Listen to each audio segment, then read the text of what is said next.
Buenas noches, bendiciones para los que están allí conectados a través de Meet. Vamos a dar inicio a esta tercera clase de nuestro estudio bíblico sobre el Apocalipsis. Así que sería bueno que usted tenga ahí su Biblia, tenga de pronto un cuaderno de apuntar, tenga de pronto un esfero para que pueda usted tomar nota de lo que vamos a hablar hoy. Vamos a orar, vamos a hacer una palabra de oración.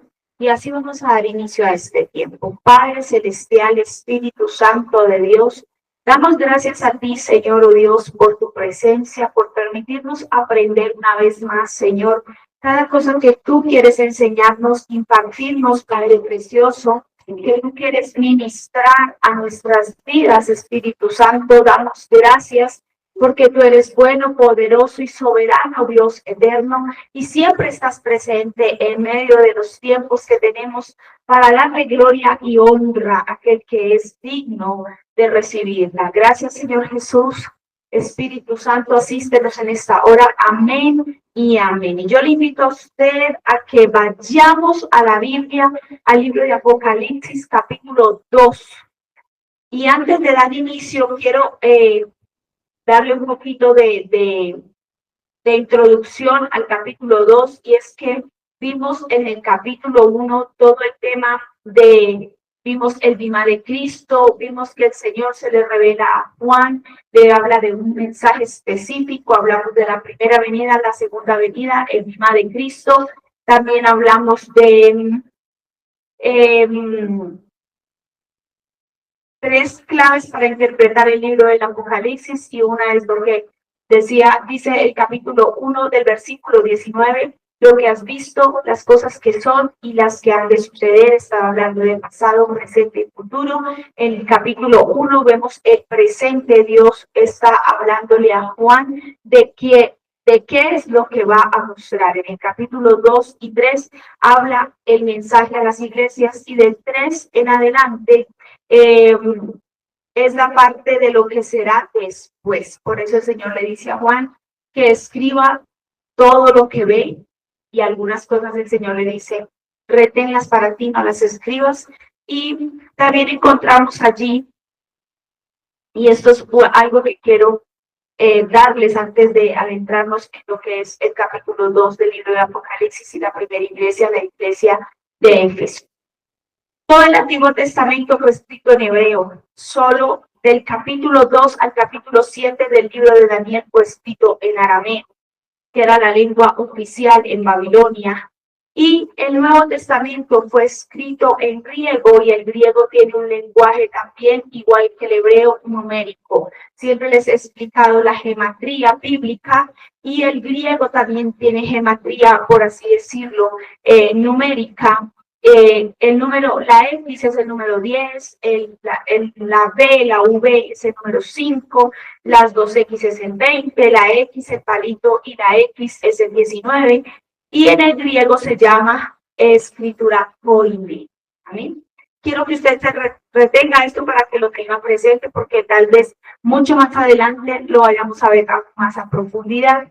También quiero hablarles de que la Biblia, el Apocalipsis, es un libro que contiene mucha numerología, y alguna de esas simbologías las tengo para compartirla con ustedes. El número 1 representa la unidad en la Biblia, todo lo que quiere y representa unidad. Ya el hombre no es dos, ya no son dos, sino son uno, todo cuando se casa. El 2 representa el mensaje del testimonio, dice la Biblia en el libro de en los evangelios, dice que Jesús los mandaba de dos en dos a testificar de las cosas que estaban sucediendo. El número 3 habla de la Trinidad, Padre, Hijo y Espíritu Santo.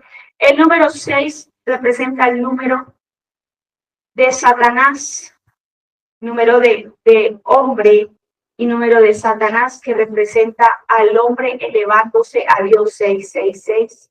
Número que representa al hombre, y Satanás lo tomó para lo elevado 3 veces, 666, queriendo decir que el hombre puede llegar a ser como Dios. El número 5 significa la gracia que encontramos a través de Jesús. El número 7 es el número perfecto, donde el Señor dijo todo está bien hecho y es bueno en gran manera. Y el número 12 significa gobierno. Hay muchas otras cosas que son importantes y vamos a ir aprendiendo a medida que vamos a ir avanzando. Y yo le invito a que usted tome en esta hora su Biblia y vamos a leer el capítulo 2, el versículo 1 en adelante y vamos a leer la iglesia de Éfeso. La iglesia de Éfeso dice de la siguiente manera, este es uno de los 7 mensajes, dice la palabra que este mensaje era para los 7 ángeles que tenían las 7 estrellas, 7 ángeles de 7 iglesias. No es que eran las 7 iglesias de ese tiempo, no es que sean 7 iglesias en específico en este tiempo, tiene que ver con toda la iglesia a nivel mundial y cómo estas iglesias han ido pasando a través del año 0 después de Cristo hasta el día de hoy, donde nos encontramos que la iglesia de los últimos tiempos, la iglesia de la Odisea, la iglesia opulente, la iglesia orgullosa, la iglesia soberbia, la iglesia que está enfocada en lo que es el dinero, en lo que es la riqueza y muy poco en lo que es el espíritu. Y vamos a empezar por esta iglesia, aunque no quiero decir con esto que no hayan iglesias como Éfeso, que no hayan iglesias como Pérgamo en este tiempo, que no hayan iglesias como la Filadelfia, como Esmirna, pero ciertamente la iglesia que predomina en este tiempo, la iglesia de la Odisea. Y vamos a estar leyendo en esta noche la palabra del Señor en el nombre del Padre, del Hijo y del Espíritu Santo. Y dice la palabra así: escribe esta carta al ángel de la iglesia de Éfeso. Este es el mensaje de aquel que tiene las 7 estrellas en la mano derecha, del que camina en medio de los 7 candeleros de oro. Amén. El que camina en medio de los 7 candeleros de oro. Este mensaje era para las 7 iglesias representadas en un candelero y el que caminaba en medio de ese candelero era el Señor Jesucristo. Dice, yo sé todo lo que haces, he visto tu arduo trabajo y tu paciencia. Con perseverancia sé que tú no toleras a la gente malvada. Has puesto a prueba las pretensiones de ser apóstoles, pero no lo son. Has descubierto que son mentirosos. Has sufrido por mi nombre con paciencia sin darte por vencido.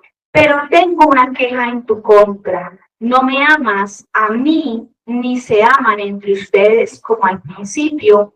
Mira hasta dónde has caído. Vuélvete a mí y haz las obras que hacías al principio. Si no te arrepientes, vendré y quitaré tu candelero de su lugar entre las iglesias. Pero tienes esto a tu favor. Odias las obras malvadas de los nicolaitas, al igual que yo. Todo el que tenga oído para oír debe escuchar al Espíritu y entender lo que dice a las iglesias. A todos los que salgan vencedores, les daré el fruto del árbol de la vida que está en medio del paraíso de Dios. Amén. Aquí encontramos 3 cosas. 1, el Señor le dice a Juan que le envíe el mensaje a la iglesia de Éfeso. Segundo, encontramos que el Señor primero felicita, primero muestra y da a entender que hay muchas cosas que están bien. Por eso es que no es sabio cuando nosotros primero exhortamos y luego felicitamos. Siempre se tiene que hablar de lo bueno que hay en medio de lo difícil que puede haber. Y tercero, la exhortación, y como cuarto, el premio. Cada pasaje del mensaje a las iglesias está dividido en eso. Entrega el mensaje y el mensaje trae una felicitación, luego trae una exhortación y luego trae una consolación. Ahí se cumple la palabra profética, ese es el efecto de la palabra profética. La palabra profética exhorta, consuela y edifica. Entonces vamos a empezar con esta iglesia y vamos a hablar un poquito de lo que es hoy en día esta iglesia y lo que fue hace tiempo. Ya no existe la iglesia de Éfeso. La iglesia de Éfeso fue plantada, por así decirlo, los primeros cristianos, o fue abierta al público en manos del apóstol Pablo. El apóstol Pablo fue quien fundó la iglesia. En el libro de Hechos, capítulo 20, narra la historia de cómo fue fundada la iglesia de Éfeso. El libro de Hechos, se lo digo para que usted lo sepa, es un libro narrativo y es la transición entre el judaísmo y el cristianismo. En este periodo del libro de Hechos nos encontramos con una persecución. Recuerden que el primer perseguidor, aquel que persiguió, el perseguidor, perdón, el primero que persiguió a la iglesia fue el mismo Saulo de Tarso, quien luego, unos capítulos más adelante, el Señor le llama y este hombre se convierte en el gran apóstol Pablo, quien edifica la iglesia y la transiciona del judaísmo al cristianismo. ¿A quiénes? A los gentiles. Los judíos, algunos se convierten, otros siguen creyendo en en lo que ellos están creyendo, esperando a su Mesías, pero ciertamente hay un grupo de judíos, de romanos, de griegos y de toda esta gente de Asia Menor que empieza a caminar con Pablo y empiezan a abrirse en los ojos y la buena noticia empieza a ser anunciada por todos lados. Esta tarea, el personaje principal de esa tarea fue el apóstol Pablo. Y Pablo es el fundador de la maravillosa iglesia de Éfeso. Éfeso es la capital de Asia Menor. Este era un centro de comercio por tierra y por mar. La iglesia de Éfeso, como les decía en la primera clase, había una ruta del Imperio Romano y las cartas fueron enviadas en el orden en que estaban las iglesias. Éfeso, Esmirna, Pérgamo, Tiatira, Sardis y Laodicea. Creo que se me olvidó una. Cada una de ellas estaba situada sobre aquella carretera importante de toda Asia Menor. Recuerde que todo lo que era Asia Menor hoy en día pertenece al territorio de Turquía. Todo lo que es Asia Menor hace parte de la Nueva Turquía. País transcontinental, mitad europeo, mitad musulmano árabe. Se viven las dos culturas. Allí hay tanto europeos liberales, también hay musulmanes, hay pueblos muy arraigados a la cultura islámica. Entonces allí hay prácticamente es el encuentro de dos mundos, dos culturas. Es un país fascinante. En Turquía es uno de los países, aparte de Israel, uno de los países más fascinantes del mundo por todo su contenido cultural e histórico. Junto a Alejandría y Siria eran las ciudades de mayor influencia en la parte oriental del Imperio Romano. Pablo fue quien la fundó y luego dejó a Timoteo, luego estuvo Priscila, luego estuvo Aquila, y luego había un hombre que era ferviente en la palabra, y ese era Apolos. Todos estos de Éfeso.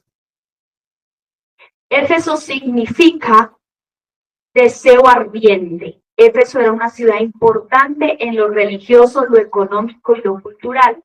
Ellos participaban de la brujería, la astrología, la hechicería, y allí tenían el templo de la diosa Diana, la Artemisa, y también tenían templos en Roma donde iban a adorar a Adriano y a Severo, eran dos emperadores romanos. Éfeso era una ciudad donde estaba también el oráculo de Delfos. El oráculo era un profeta, entre comillas, era brujería, hechicería, y allí ellos iban y participaban de todo lo que era esa cultura. Y la iglesia de Éfeso, en el tiempo en que Pablo estuvo con ellos, fue una iglesia disciplinada, fue una iglesia entregada, fue una iglesia apasionada, fue una iglesia de testimonio, una iglesia que tenía un arduo trabajo, una iglesia que le servía al Señor, una iglesia que predicaba en tiempo y en destiempo, pero con el pasar del tiempo eso fue cambiando, y cuando ya Pablo muere y llegan los sucesores, y muere Timoteo, y muere Priscila, y muere Aquila, y empieza todo el cambio de generación, encontramos que Éfeso empieza a perder la calidad del evangelio que tenía. esa calidad que ellos manifestaban empieza a perderse. Pablo escribió para los Efesios en el año 60 después de Cristo. Y mire lo que dice, vamos a entrar ya en el primer versículo. Y dice, escribe el ángel de la iglesia quien dirige esta carta. Éfeso llegó a ser la primera iglesia grande y orgullosa. Y Jesús les iba a recordar que solo Él puede ser grande y poderoso. Esta fue la primera iglesia que empezó a ver cómo transicionaban y cómo empezaban a pecar, cómo empezaban a menguar en la fe. Dice, escribe esta carta al ángel de la iglesia de Éfeso. Este es el mensaje de aquel que tiene las 7 estrellas en la mano derecha. ¿Cuáles eran las 7 estrellas? Las 7 iglesias, y yo hablé que las 7 iglesias representan, este mensaje para las 7 iglesias representan las iglesias en los 7 continentes: América del Norte, América del Sur, Asia, África, Europa, Oceanía y la Antártida. Este mensaje no era solamente para Éfeso de la época, es para nosotros y será por generaciones y generaciones hasta que el Señor quiera. Aunque yo estoy 100% segura de que nosotros, los que estamos aquí, los niños que están creciendo, serán esa última generación antes del día temible del Señor. Porque estamos a las puertas de algo muy, muy poderoso. Dice, yo sé, dice el versículo 2, yo sé todo lo que haces, he visto tu arduo trabajo y tu paciencia, con perseverancia sé que no toleras a gente malvada, en otras versiones dice, sé que no toleras a los que se dicen ser profetas y no lo son, has puesto a prueba las pretensiones de estos que dicen ser apóstoles, pero no lo son, has descubierto que son mentirosos, has sufrido por mi nombre con paciencia sin darte por vencido. Yo conozco tus obras, dice la versión. Aquí dice, yo sé todo lo que haces, pero la Reina Valera dice, yo conozco tus obras. Cuando el Señor dice, yo conozco tus obras, es porque el Señor conoce todo lo que nosotros hacemos. Desde lo que pensamos hasta lo que hacemos, literal, lo que hablamos, lo que decimos, todo el Señor lo conoce. Génesis 49 nos habla de Jacob. Jacob despreciaba a ¿quién? A Lea. Porque él quería era a Raquel, despreciaba a Lea, y el Señor veía las obras de Jacob. Entonces el Señor mismo visitó a Lea a causa del desprecio que hacía Jacob hacia ella. Asimismo, el Señor ve todo lo que nosotros hacemos. Si despreciamos a alguien, si somos orgullosos, si somos opulentes, o por el contrario, si somos humildes, si somos sencillos, si hemos abandonado la soberbia, si hemos abandonado todo aquello que impide que Dios se manifieste a nosotros. Yo conozco del griego, yo conozco, yo examino y yo escudriño. Amén. El Señor conoce, examina y escudriña. Amén. Que escudriñar es como el paso más profundo que puede haber. Por eso el Señor nos dice en su palabra, no lean la palabra, no dice, y a nosotros nos parece que ustedes deberían de leer todos los días la Biblia. No, no dice así, dice, y a nosotros os parece que hay que escudriñar las Escrituras, porque en ellas alcanzaréis o hallaréis la vida eterna. Una cosa es leer, otra cosa es escudriñar. Y el Señor escudriña lo profundo de nuestros corazones. Así es que nosotros no podemos obviar que Dios conoce todo de nosotros.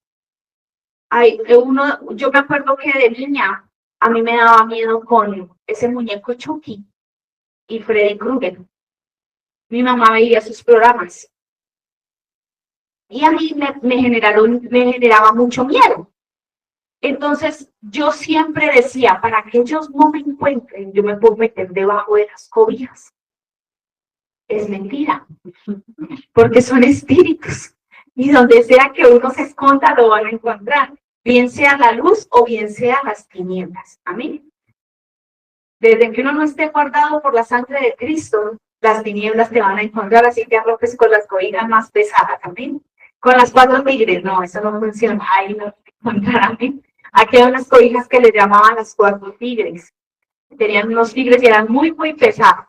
Entonces uno pensaba que se podía esconder de niño, pero realmente no nos podemos esconder de Dios. Él nos examina, Él nos conoce, Él nos examina y Él nos escudriña. Éfeso era una ciudad que se caracterizaba por sus prácticas inmorales. Amén. Ellos siempre practicaron la inmoralidad. Ellos creían que no era malo ir a comer a los sacrificados a los ídolos y luego venir a la iglesia. Ellos creían que podían fornicar, pero que podían congregarse, que no iba a pasar nada. Ellos creían que podían robar y que no acontecía nada. El otro día llegaban y levantaban sus manos en la iglesia. Sin embargo, Éfeso se había negado a tolerar algunas prácticas, ¿no? Pero sí practicaban otras. O sea, ellos decían, esto no, pero esto sí. Esto no le agrada a Dios, pero esto sí. Si yo hago esto, Dios no se va a molestar. ¿Amén? Y ya vamos a ir para allá y vamos a entender por qué ellos pensaban así. Sus prácticas eran sexuales, amén. Ellos tenían desórdenes sexuales y estaban asociados a la adoración a la diosa Diana. La diosa Diana, la Artemisa, se me va ahorita los nombres de, que es la misma, simplemente le cambiaron el nombre y actualmente es la Virgen. Amén. La diosa Diana, Artemisa, Astarte del Antiguo Testamento, todas esas son la misma. Y la Virgen María está representando no a la mamá de Cristo, sino a la diosa Diana y Astarte, que era la diosa de la fertilidad, la diosa de la sensualidad para los efesios, y ellos practicaban todo este tipo de adoración a esta diosa porque no se les habían abierto sus ojos a este tema. Dios conoce las obras de nosotros y las intenciones con las que hacemos esas obras. Hay mucha gente que regala algo, pero se lo cuenta a todo el mundo, ¿cierto? Y la Biblia dice que nuestra mano derecha no debe saber lo que hace nuestra izquierda y nuestra izquierda no debe saber lo que hace nuestra derecha, ¿no? ¿Por qué? Porque tenemos que darnos sin estar esperando ser visibles. Me vieron, ay, yo di esto, yo di aquello, no. Y este era el problema de ellos. Ellos tenían obras y pensaban que por sus obras Dios iba a obviar todo lo que estaban haciendo. Pero la Biblia dice que no somos salvos por obras para que nadie se gloríe. Entonces las obras no sirven de nada frente al Señor. Y el Señor les hace unos elogios a ellos, exactamente 5 elogios.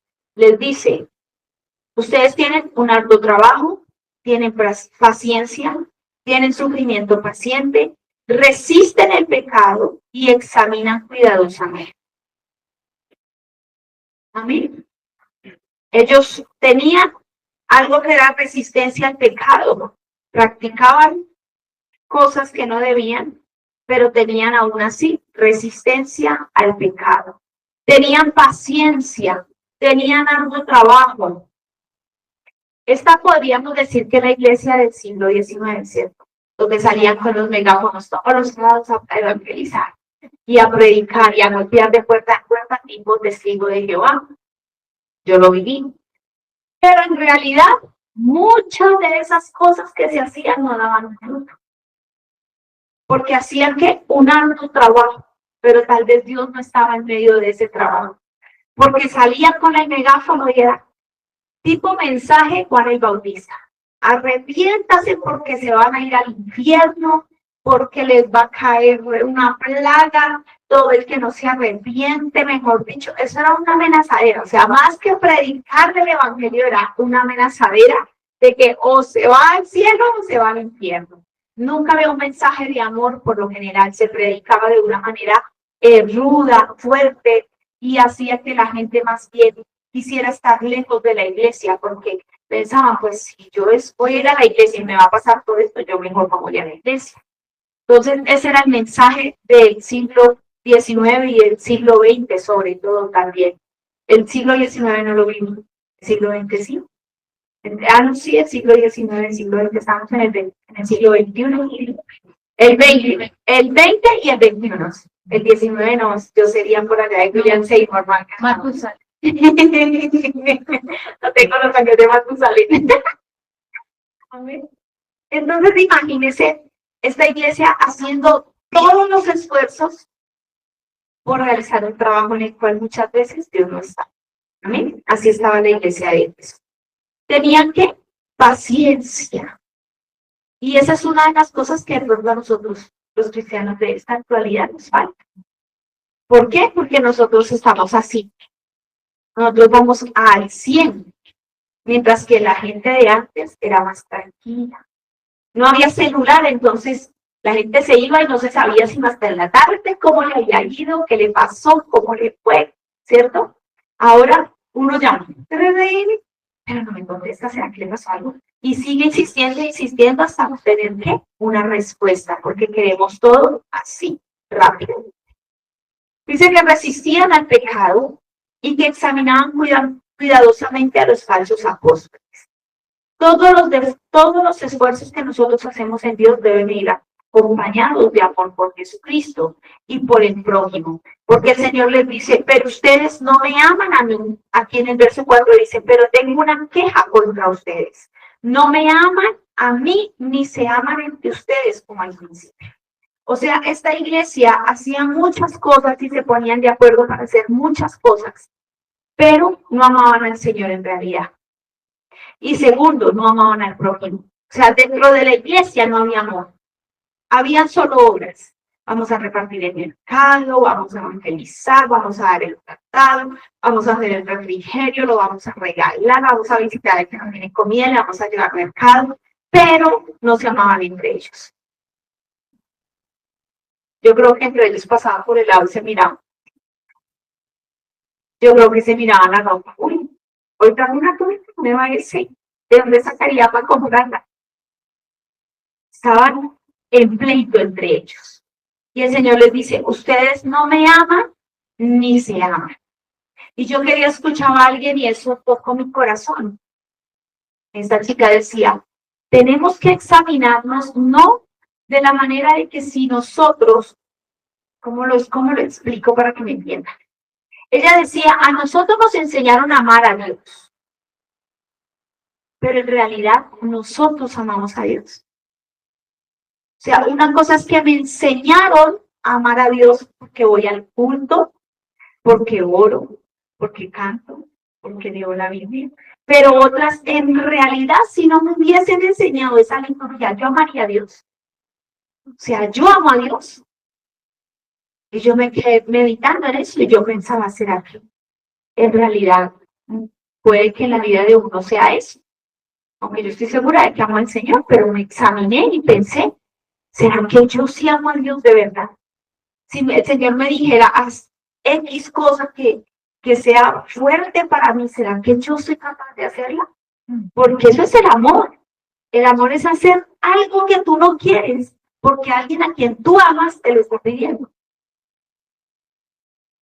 Y ellos estaban así, haciendo muchas cosas para el Señor. Pero el Señor les dice, ustedes no me aman. O sea que toda la plática que habían invertido se perdió y bien por ahí. Que no amaban a Dios. Y si nosotros no amamos a Dios, menos vamos a amar al prójimo. La cruz es una simbología del amor. Así, el amor de Dios hacia nosotros descendió. Y así, el amor de Jesús como hombre natural hacia nosotros, naturales. Entonces, imagínense, ¿será que nosotros sí calificamos dentro de esos que el Señor espera que le amemos? Por eso es que yo siempre cuestiono mucho el tema de las diferentes, o sea, nosotros pensamos que porque nos salvamos llamamos a Dios. Y la salvación es una amiguita del pan grande. Porque de ahí en adelante es la estatura. Cristianos salvos sin estaturas. Entonces, somos muy cristianos, pero en realidad no tenemos un nivel para calificar arriba. Entonces estamos con muchas obras, pero sin estatura espiritual. Amén. Y el Señor quiere que nosotros le amemos a Él y tengamos la estatura espiritual para amar a los demás. Por eso la Biblia dice que los Los más maduros soportan las debilidades de los más débiles. Porque ahí es donde se mide la estatura espiritual. Cuando yo no me agarro con el X porque, ay, hoy pasó por mi lado y no me dijo, hola, ¿cómo estás? ¿Cómo viniste de bonita? No. Entonces ya me enojé porque todos los fines de semana me dice yo y no me dijo nada. Y empiezo a armar el pleito por eso y ahí estoy perdiendo la madurez. Que si yo soy maduro no me enojo por eso. Entonces esta iglesia tenía muchas cosas bonitas, pero no amaban al Señor. Qué fuerte. Y mira lo que el Señor les dice. Mira hasta dónde has caído. Vuélvete a mí y haz las obras que hacías al principio. Vuélvete a mí y haz las obras que hacías al principio. Vuélvete a mí y haz las obras que hacías al principio. Mira hasta dónde has caído. Lo primero que nosotros debemos mirar es, ¿hemos caído?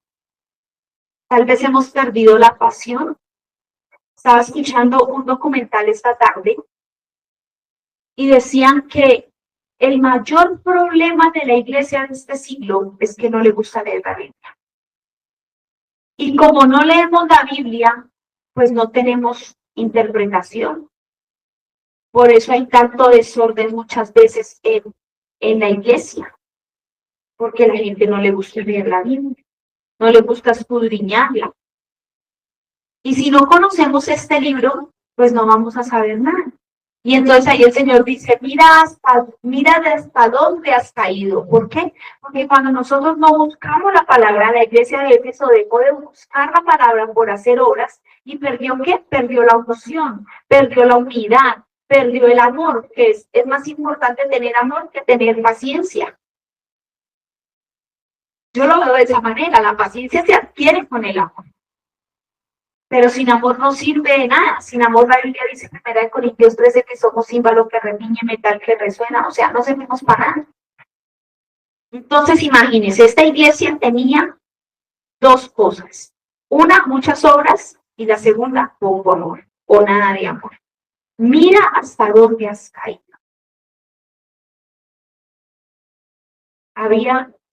Habían elogios por su amor a las obras, pero no había un fervor en el amor. Entonces, hoy yo pienso que nosotros debemos de examinarnos y ver que nosotros no podemos apartarnos del amor. Porque si nosotros dejamos el amor, estamos dejando a Jesús y nos convertimos en un local más, en un lugar más, donde la gente entra y sale, pero no hay una transformación. Y yo lo decía el domingo aquí, si yo llego a la iglesia y no soy transformado, no estoy haciendo nada. La iglesia me tiene que transformar, el mensaje me tiene que transformar, la vida cristiana me tiene que transformar. Y hablábamos de muchas cosas que uno hacía y el Señor iba eliminándolas de nuestra vida, unas instantáneas y otras progresivas, pero que a fin de cuentas Dios iba trabajando en nosotros. Entonces nosotros no podemos quedarnos en la misma condición, no podemos ser cristianos de obras, pero no tener amor. No podemos mostrar que estamos, un ejemplo, aquí estamos por hacer un sancocho para muchas personas, para evangelizar, pero que la persona llegue aquí ni siquiera saludarla. No estamos haciendo nada, ¿cierto? Y sin amor no somos nada, sin amor no servimos, sin amor no producimos, sin amor no avanzamos, no podemos perder ese fervor espiritual. Esa es la evidencia activa de que somos hijos de Dios, porque la Biblia dice que Dios es amor. Amén. Entonces, el amor en nosotros es una evidencia para el que está afuera. El amor en nosotros es una evidencia para el que necesita. Atendemos acá a unos chicos, ustedes saben que hay chicos que ven a validar en bachillerato. Y atendemos a unos chicos, uno se sienta en el computador, ya es un muchacho adulto de 30 años, y ese pone a hacer sus tareas y es muy poco lo que habla con uno. Pero los otros dos, que son más adolescentes, ellos pasan tiempo con uno y se ponen a hablar con uno. Y hoy un papá me mandó un mensaje y él me decía, le doy gracias Porque Carlos me dice que usted los trata si fueran sus hijos, que usted les enseña con amor, que usted les tiene paciencia, que él le dijo que no iba a volver el otro año y que usted le había dicho, no, Carlitos, tiene que venir y terminar de estudiar. Usted así se vaya y otra vez para su tierra, tienen que terminar su colegio, tienen que salir de aquí bendecido, no se puede ir como llegó, usted tiene que llegar diferente a su país. Entonces, ese es el amor. Eso es amor, cuando tú das algo a alguien que tú lo amas porque no lo amas, porque lo acabas de ver, lo distingues hace poco, y para amar se necesita, el amor no es, ay, ya me fluyó, no, el amor es un proceso que se va dando con el tiempo, porque es algo recíproco, tú das, yo recibo, yo te doy, ¿sí? Y muchas veces nosotros los cristianos tenemos que todo el tiempo estar dando, ¿cierto? Pero el vernos a ellos y ver la forma en la que ellos son conmigo. Hola, profe. Yo soy la pastora aquí, soy la profe, bueno, en fin. Hola, profe. Entonces, yo les traigo un banano, les hago arepuelas, les invito al café, ¿sí? Y eso ha hecho que ellos se sientan amados, porque han estado solos mucho tiempo. Y el amor cubre multitud de faltas. Y el amor marca a la gente. Cuando alguien recibe amor, cuando alguien recibe afecto, esa persona se puede ir a la China, pero siempre se va a acordar de usted. Tal persona en tal tiempo me trató así, así, así, así. Y lo mismo lo malo. Usted siempre algo malo en alguien y usted lo va a cosechar toda la vida porque esa persona siempre se va a acordar de lo malo que usted le hizo. Así de que siempre recuerden que sobre todas las cosas, puede que usted no sea el predicador, puede que usted no sea el evangelista, esos títulos son lo de menos, pero que en el cielo usted sea conocido por el amor. Que la gente lo vea y diga, wow, que el cielo lo vea y diga, a ese lo amamos porque se ama todo el mundo. A ese lo han golpeado, pero él ama. A ese lo han tratado, pero él ama. A ese le han hecho, pero él sigue amando, él sigue dando, él sigue sirviendo. El amor cubre multitud de faltas. Sin amor no podemos ir a ningún lado. No podemos ser de bendición. No podemos dar lo mejor de nosotros, porque cuando no hay amor, todo lo criticamos, todo lo juzgamos, nada. El amor es la base de todo lo que nosotros podemos ser en esta tierra. ¿Eh? Es necesario que amemos. Mire que en Efesios 1:15 Pablo había elogiado a Éfeso por su amor a Jesús y a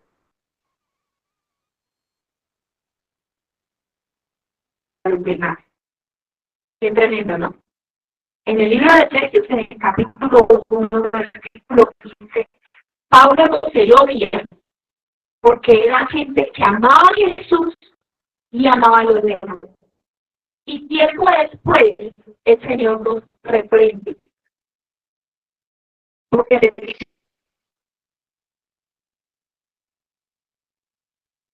ustedes no me aman a mí, ni aman a los demás. Miren cómo cambia el mensaje. Y lo que yo como individuo puedo lograr que suceda, o seguir siendo elogiado, o recibir restricción.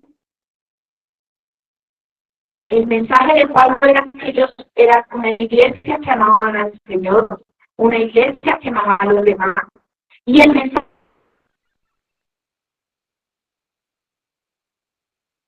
de Jesús cambia drásticamente.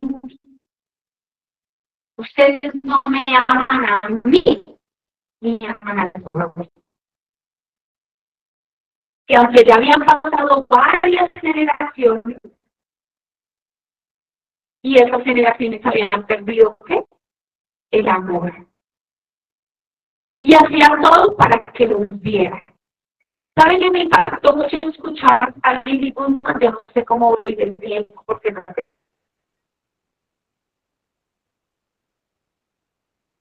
Tengo reloj, voy aquí. Me queda muy bien.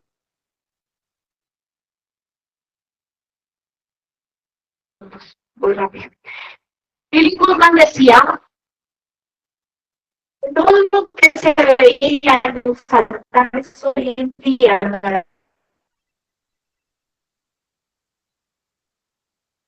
adoración. Que gritar, saltar,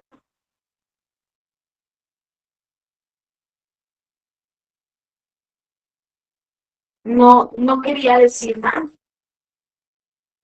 Que la verdadera adoración no solamente estaba en eso, que ella no estaba en contra de eso, pero que la verdadera adoración no estaba solamente en eso.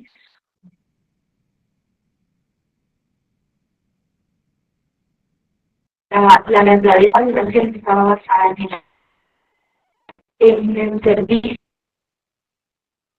de Dios, no solamente la plataforma que estaba afuera, con la gente, con los hermanos de la iglesia, en la casa. Entonces el mensaje puede cambiar, las generaciones van cambiando. Es